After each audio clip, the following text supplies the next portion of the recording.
Mesdames, Messieurs, bonjour. À l'émission de Touche à tout, aujourd'hui, je reçois un ami, quelqu'un que vous connaissez si vous suivez mon émission. Il vient très souvent, puis c'est bien correct. Et c'est d'autant plus important sa visite aujourd'hui, c'est qu'il y a eu une reprise des activités, disons, relativement normales, là, compte tenu de la pandémie. J'ai le plaisir d'avoir à mes côtés mon ami Maurice Boulet. Bonjour, Maurice. Bonjour, Pierre. À la mi-mars, lors de la période du confinement, on était en train de suivre des ateliers qui s'appelaient « Demeurer chez soi ou aller vivre ailleurs ». Très populaire, hein? Il y avait toujours du bon, beaucoup de monde les mardis après-midi. À cause de la pandémie, vous avez été obligé d'arrêter. Et là, c'est recommencé depuis le début de septembre. Le 8 septembre. Depuis le 8 septembre, les ateliers ont repris. Mais là, il y a une amélioration. Là. Il s'est rajouté un atelier additionnel, c'est bien ça? Oui, on a ajouté une conférence. Bon, on a appelé ça une conférence. Donc, là, il y a eu les ateliers qui étaient déjà prévus au printemps dernier. Mais là, c'est plus à la même place, puis c'est plus en un groupe. C'est en deux groupes. Effectivement. Donc, là, c'est toujours les mardis.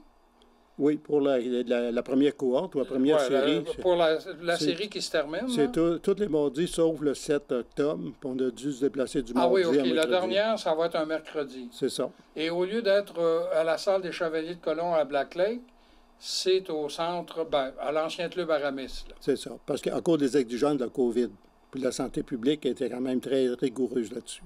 Oui, puis c'est plus grand, donc pour respecter la distanciation, là. Oui, puis ça demande beaucoup de préparation, puis de contrôle, là, à un moment donné, lorsque les gens vont rentrer. Ouais. Parce qu'il faut éviter les cas de COVID à tout prix. Parce que si jamais il y a un cas de COVID, je veux dire, tout le monde doit passer des tests. Oui. Ah oui, regarde, même ici, regarde, on est rendu avec des micros, là, on n'a plus de micro-cravate. Pourquoi? Pour éviter que les gens se touchent là-bas. Mais là, tu me dis, il reste 4 ateliers, mais il s'est rajouté une conférence. C'est ça. Et c'est pas une conférence par n'importe qui, là. C'est une madame docteur qui enseigne à l'université. Elle va venir nous parler de quoi? Je vais la nommer, là, madame Morin. En fait, Mme Morin, que je veux dire, c'est spécialiste en vieillissement. Je veux dire, elle est au Centre d'excellence au niveau du vieillissement du Québec. Elle travaille pour le Centre de santé de la région de Québec, et puis elle est de la capitale nationale, et elle travaille aussi au Centre de santé de Chaudière-Appalaches, au CIS de Chaudière-Appalaches. Et finalement, je veux dire, c'est une sommité dans la matière, et je veux dire, elle fait également de la recherche très active au niveau du vieillissement. OK. C'est ça, je veux dire. Puis le titre de la conférence, c'est « Docteur Morin, est-ce normal ce qui m'arrive en vieillissant? » Je pense qu'à un moment donné, il y a des comportements, des attitudes, il se passe qu'à un moment donné, les gens ont de la misère à comprendre. Ouais. Donc, ça veut dire qu'en plus de faire de la présentation, elle va permettre aux gens de poser des questions. Et je veux dire, dans des cas, on va essayer d'avoir position des questions générales pour ne pas donner des services conseils directs, là. Mais en général, elle va donner des services conseils, elle va donner des trucs, des astuces pour, à un moment donné, vivre cette étape-là ou s'adapter à la situation. OK. Parce que là, je lis le communiqué, puis on dit la conférence de Mme Morin, la docteure Morin, va traiter des changements physiques normaux liés au vieillissement. C'est ce que tu dis. C'est ça. Tu sais, à un moment donné, on se pose des questions, on se dit, voyons, ce qui se passe. C'est peut-être une question d'âge, comme on dit. C'est ça, il faut s'adapter à ça. C'est juste ça qu'elle va nous dire, des trucs pour bien s'adapter. Et ça, cette causerie-là, elle vient se rajouter aux 4 ateliers qui étaient déjà prévus. Oui, donc il va en avoir la 4e a lieu le 7 octobre. Oui, toujours. Et donc, c'est une complémentarité. Ça permet aux gens de comprendre des changements, des situations. Par contre, cette conférence-là vaut aussi pour les gens qui vont s'inscrire pour la 2e série. Donc, on a une nouvelle série qui va venir s'inscrire et les gens qui vont participer pour la 2e série ou qui ont l'intention d'y participer, ça va les permettre d'introduire la 2e série. C'est pour ça que ça a un lien entre les deux. OK. Oui.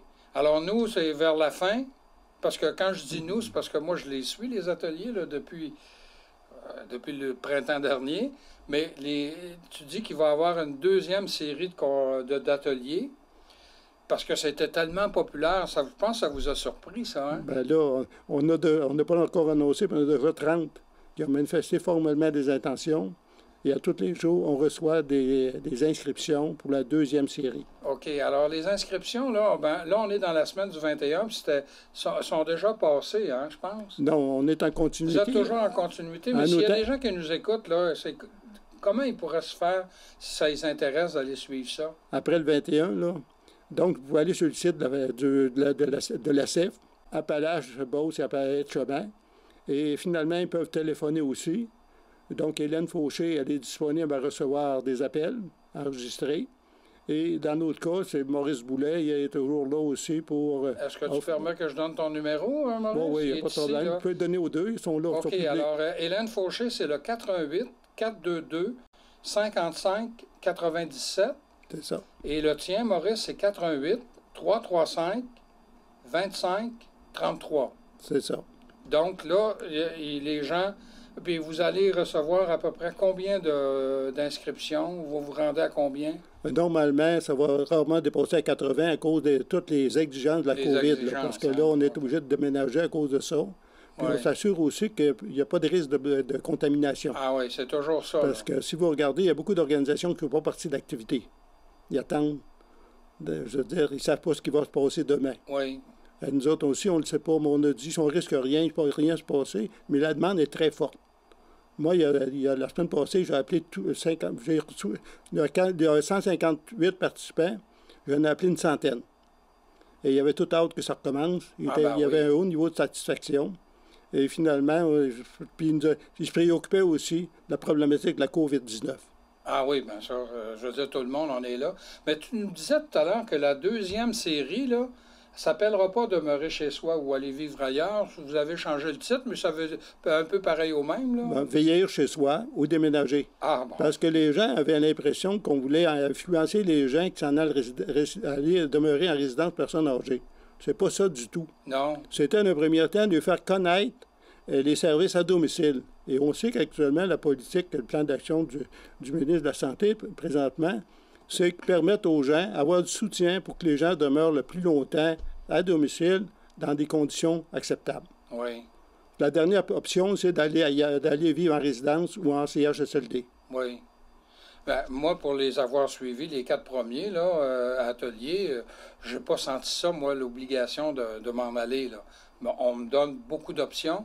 Et moi, en tout cas, les gens qui nous écoutent, là, puis qui seraient tentés, moi, je peux leur dire... n'hésitez pas, ça vaut vraiment le coup. C'est vraiment... vous avez eu une idée formidable, puis la preuve, c'est populaire. La salle des Chevaliers de Colomb, là, on avait le droit à la promiscuité, là. C'était plein, la salle était pleine. En moyenne, 146 participants. Hey, 146 à tous les mardis, là. C'est la moyenne, ça. Ça veut dire qu'il y en a eu plus à certaines journées, là. Ben, on avait 158 inscriptions. Bon. Et là, parce que puis là, tu me dis que vous n'en avez pas perdu, là. C'est recommencé depuis le 8, et puis la plupart sont tous là. Ben là, j'ai eu un décès. Oui, mais ça... non, mais c'est des choses qui arrivent. Ah oui, ça, c'est... Mais juste la popularité, la Beauce vont donner la même série que nous autres. Ah oui? Et de Chemin vont donner aussi la même série. Il y a quelqu'un de Lévis qui m'a appelé pour voir qu'est-ce qu'on faisait, qu'est-ce qui pourrait s'organiser chez eux. J'ai même eu des gens de Montréal qui m'ont appelé pour savoir, pour eux autres, ils trouvaient ça extraordinaire, le programme, pour avoir des informations. Ah oui, c'est vraiment, ça vaut le coup. Mais là, c'est qui est le comité organisateur? On a parlé de la CEF. D'ailleurs, il y a toujours une représentante de la CEF qui nous parle, puis elle est drôle, elle est amusante quand elle nous donne des exemples de sa mère. C'est vraiment des ateliers intéressants. Il y a Chantal, Charlie Maude aussi, qui est au niveau du travail ici, au niveau du CIS, comme au niveau du développement communautaire et social. Et puis, il y a Hélène Fauché, qui est représentante du secteur Appalaches, et comme moi, qui a initié tout le programme. Ben oui. Et avec des bénévoles de mon club, à un moment donné, on assure toute la gestion administrative de ça. Donc, je veux dire, la circulation, c'est quand même important, surtout dans la période de la COVID actuelle. Oui. Mais rappelle-moi, Maurice, tu es venu nous en parler, mais d'où vient, là? C'est quoi qui fait que vous avez, à un moment donné, dit ah, il faut préparer des séries d'ateliers, ça n'a pas de bon sens? Ça vient d'où, cette idée-là? C'est le constat. Moi, je suis du bénévole impliqué depuis 2002, de façon majeure. J'ai accompagné mon père, mon frère, en fin de vie. Et du temps longtemps qu'on demandait des services, ils n'étaient pas adaptés aux personnes qui demeuraient à domicile. OK. À partir de ça, j'ai continué à développer des choses. J'ai été même vice-président de la Conférence des tables des aînés du Québec. Et j'ai travaillé dans les gros dossiers. Les consultations de Mme Blais, j'étais présent. Et finalement, avec tout ça, ça m'a permis. J'ai fait aussi des répertoires de services. Encore là, quelqu'un m'a appelé un matin pour avoir une information où je vais trouver ça, où ce service-là. Oui. Donc, c'est un peu tout ça. Là, je veux dire que vu que les besoins d'information, ils est criant, les gens ne s'en préoccupent pas. Mais autant qu'ils n'ont réellement besoin, là, ils sont un peu perdus, ils ne savent pas. Oui. Donc, l'objectif de ça, c'est de former ceux qui viennent. La documentation, c'est leur permettre de peut-être de partager avec d'autres. Il y en a, regarde, il y avait 82 des gens qui participaient avaient 80 ans et plus. Et il y en avait 92 qui demeuraient encore à domicile, propriétaires de leur résidence.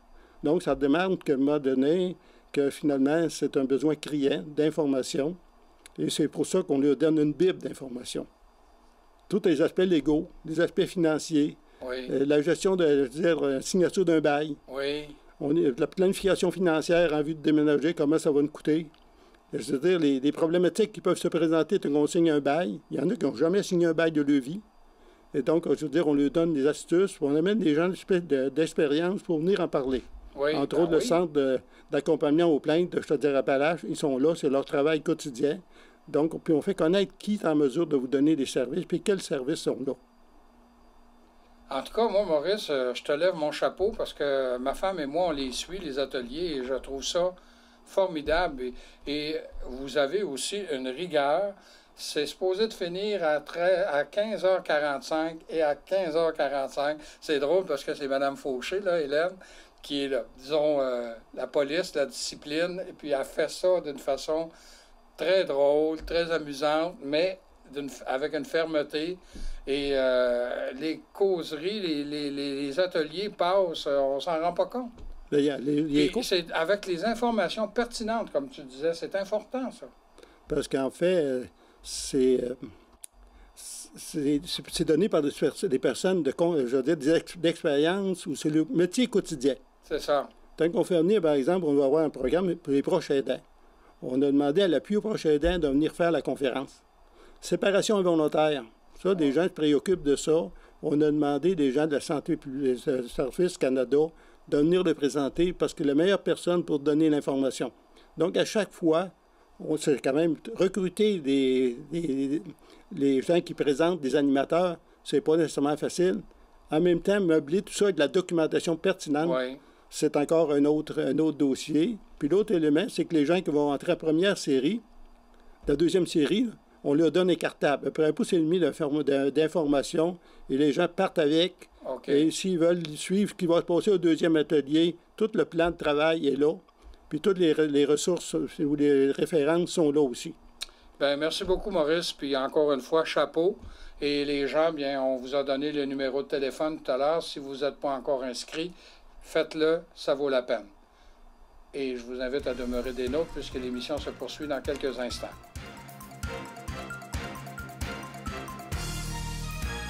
De retour à l'émission, j'ai le plaisir de recevoir la conseillère en communication de Tourisme Région Thetford, Geneviève Roy-Lavette. Bonjour Geneviève. Ça fait un grand titre. Ah oui, j'espère que la paye va en conséquence.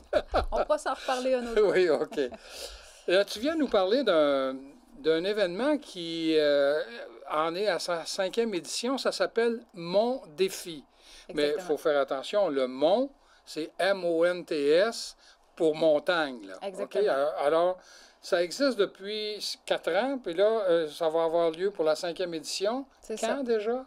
C'est le 26 septembre prochain. Donc, c'est dimanche. Samedi, là. Samedi qui s'en C'est vient, samedi, exactement. là, OK. Exactement. Donc, les gens peuvent encore s'inscrire s'ils le veulent, là. C'est un beau défi. En fait, c'est qu'on invite les gens à monter 3 montagnes de la région de Thetford en une seule journée. Fait que ça prend des bonnes jambes, mais c'est quand même accessible là, pour tout le monde. Alors, c'est pour ça que ça s'appelle Mont Défi. Exactement. M-O-N-T-S, Défi. Oui. OK. Alors, 3 montagnes. Lesquelles? Toutes des montagnes sont situées dans la région de Thetford. Il y a le Grand Morne de Sainte-Clotilde-de-Beauce, le mont Hadstock, à Hadstock, et le mont Caribou, qui est situé dans la réserve écologique des Trois-Monts de Coleraine. Oui, OK. Fait que 3 montagnes qui offrent des dénivelés quand même assez intéressants. Fait qu'on invite les gens à monter jusqu'en haut et les gens sont chronométrés. Donc, quand ils arrivent en bas de la montagne, il y a un bénévole qui prend l'heure de leur arrivée. Ils vont monter par un sentier bien précis. Ils ne peuvent pas prendre le sentier qu'ils veulent parce que sinon, ça serait difficile de comparer les temps. Ah oui. Mais ils vont prendre le sentier. Puis rendu en haut de la montagne, il y a un autre bénévole qui prend leur heure d'arrivée. Puis on compile tous ces temps-là. C'est sûr que les temps de déplacement entre chacune des montagnes ne sont pas considérés. On ne veut pas que les gens fassent des excès de vitesse. Oui. Mais c'est vraiment le temps là, que ça leur prend pour monter la montagne. Puis au bout de la journée, les meilleurs temps sont récompensés. Sont récompensés. Mhm. Mais c'est également, parce qu'on a déjà parlé ici, c'est également une activité qui se veut récréative, qui se veut familiale même. Exactement. Il y a des familles qui vont... Et là, eux autres, le temps, ça les importe peu. Là, Exactement. À ce moment-là, ils vont faire plus pour l'activité, pour prendre l'air, faire de l'activité physique avec les enfants. Et puis d'ailleurs, on encourage les familles à participer. C'est gratuit pour les 15 ans et moins. Fait que ça vaut la peine. À ce moment-là, on se préoccupe pas trop du chronomètre, mais on fait vraiment pour le plaisir de le faire et de découvrir les sites de randonnée pédestre qu'il y a dans la région. Bon. Alors, tu viens de dire que c'est gratuit pour les 15 ans et moins. Mhm. Donc, ça veut dire qu'il y a un coût pour les autres, les 16 En ans effet, et plus, en ou effet. 15 ans et plus. Oui, c'est 25 $ par personne si les gens s'inscrivent le matin même.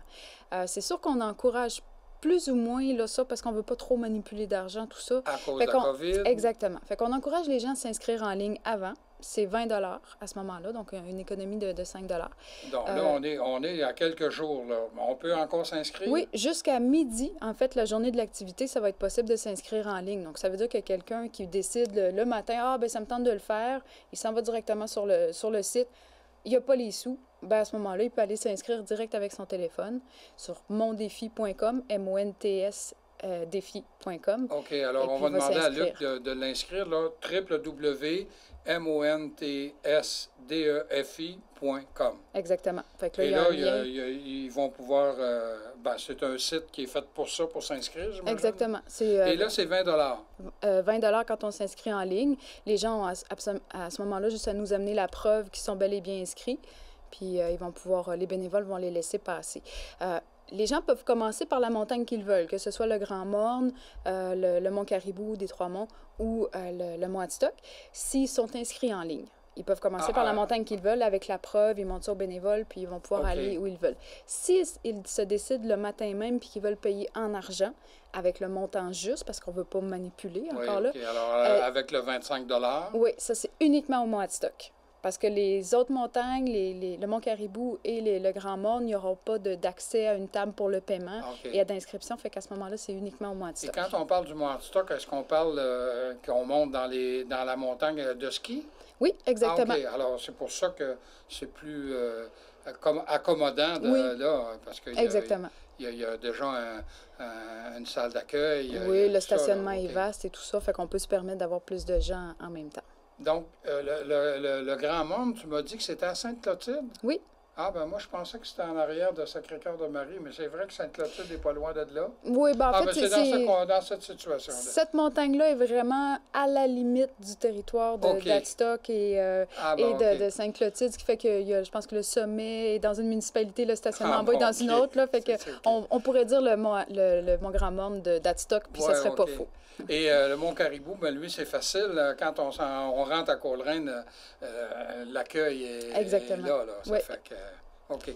Mais pour les gens qui s'inscriraient seulement samedi, ça va leur coûter 5 $ de plus, donc 25.